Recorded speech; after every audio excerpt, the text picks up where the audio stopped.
வாழ்க்கை என்னும் பயணம் இங்கே தூரம் தூரம். எங்கே மாறும் எங்கே சேரும் சொல்லும் காலம். தென்றல் வந்து பூக்கள் ஆடும் அது ஒரு காலம். மண்ணில் சிந்தி பூக்கள் வாடும் இலையுதிர் காலம்.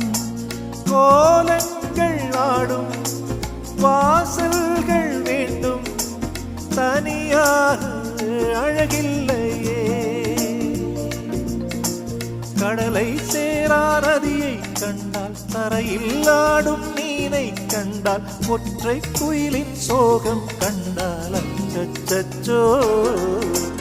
இரவு பகலை தேட இதயம் ஒன்றை தேட, அலைகள் அமைதி தேட, விழிகள் வழியை தேட.